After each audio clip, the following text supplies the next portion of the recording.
সুন্দর টের পাইল না।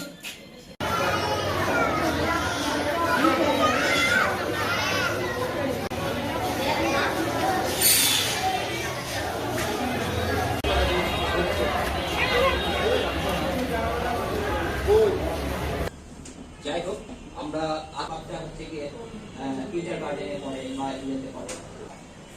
এখন কথা হচ্ছে যে 5 বছরে আমরা বলেছি 6 মাস সংক্রমণটা ব্যাপক হারে বৃদ্ধি পেয়েছে এবং আগামী 20 তারিখ থেকে জাতীয় পর্যায়ে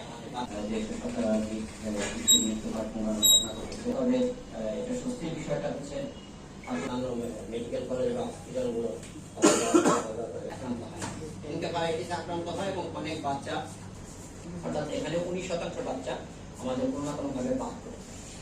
এই বাদ পড়া শিশুগুলোকে যাতে টিকাদান কর্মসূচির আওতায় নিয়ে আসা যায়, এই